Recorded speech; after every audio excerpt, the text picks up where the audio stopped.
தனது சகோதரர் ஆம்ஸ்ட்ராங்கை காப்பாற்ற ஓடிச் சென்றபோது வெட்டுக்காயத்துடன் தான் மயக்கமடைந்ததாக ஆம்ஸ்ட்ராங்கின் சகோதரர் வீரமணி தெரிவித்தார். கோவிலில் இருந்தேன்.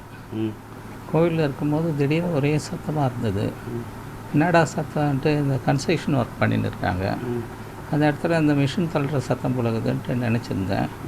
எல்லாம் ஒடையாது பார்த்துட்டு என்னான்னு கேட்கும்போது இந்த மாதிரி ஆம்ஸ்ட்ராங்கை வெட்டுறாங்கன்னு சத்தம் போட்டுட்டு ஓடுறாங்க. அந்த நேரத்தில் நான் கேட்ட உடனேயும் ஓடினேன் அந்த இடத்த ஸ்பாட்டுக்கு.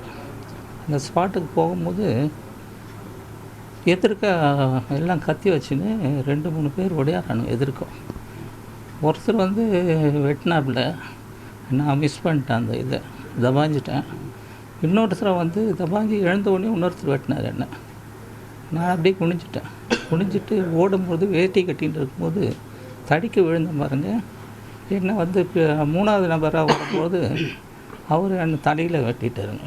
வெட்டிட்டு கீழே விழுந்த உடனே முதுகில் ஒருத்தர் வெட்டு போட்டு அந்த கூட பொருட்படுத்தாமல் நான் ஓடி போய் தம்பியை காப்பாற்றணுன்னு ஓடி போய் இது பண்ணுறேன், எழுப்புறேன் அவரை. எழுந்திருப்பா என்னப்பா ஒரே ரத்த வெள்ளத்தில் இருக்கார். அதுக்கப்புறம் எனக்கு அடிப்பட்டதுனால இந்த ரத்த வெள்ளத்தில் என்னால் கேர ஆகிப்போச்சு. என்னான்ட்டு தெரியல எனக்கு. அப்படியே ஒரு மயக்கமான நிலையில் ஏற்பட்டதுனால எங்கள் மிஸ்ஸஸ் வந்துட்டு உடனே துணி கொடுத்து அப்படியே அந்த தலையில் அழுத்திட்டு ஹாஸ்பிட்டலுக்கு அழைச்சின்னு போயிட்டாங்க. உடனே அந்த மூச்சு விட்டு இருந்ததில் சத்தம் கேட்டது, அவ்வளோதான்.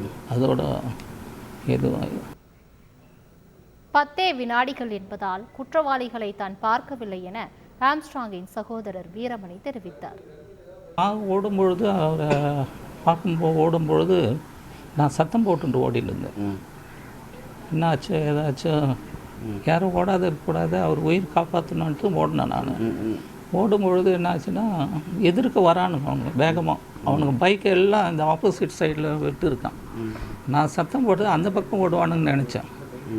அடுத்தது பார்த்து எனக்கு ஆப்போசிட் சைடாக வர்றதுனால எனக்கு வெட்டுப்பட்டு அதை குற்றவாளியை நான் பார்க்கலப்பா. நான் எனக்கு பார்க்க நேரம் இல்லை. 10 செகண்டு நான் கத்தி நோக்கி வர்றதை தான் நான் பார்த்தேன் தவிர யார் வராங்க என்ன இதுன்னு பட்டு இருந்ததுன்னா நான் விழுந்துட்டுருப்பேன். அது கத்தி பட்டு தம்பி வெட்டுறானுங்கன்னே ஆம்ஸ்ட்ராங்கை வெட்டுறாங்கன்னு நான் ஓட ஆரம்பித்ததுனால எதிர்நீச்சலில் அவனுங்க கத்தி எடுத்துன்னு ஓடியாரானுங்க ஒவ்வொருத்தனும்.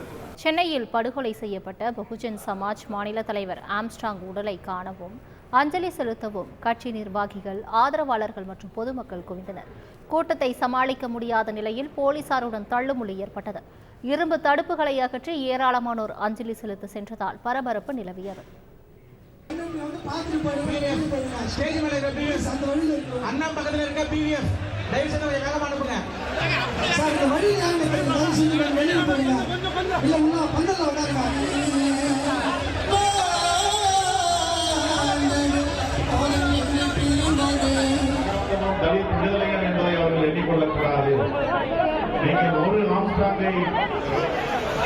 நீதி அரசரும் நம்முடைய தலைவர் ஆம்ஸ்ட்ராங் மீது மிகவும் பரிவுடையவர்.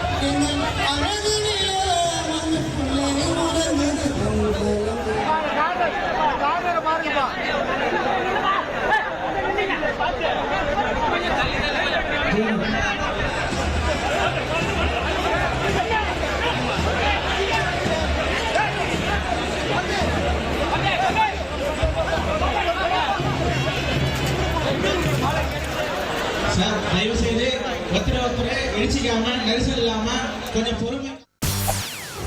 செய்திகளை உடனுக்குடன் தெரிந்து கொள்ள உடனே சப்ஸ்கிரைப் பண்ணுங்க.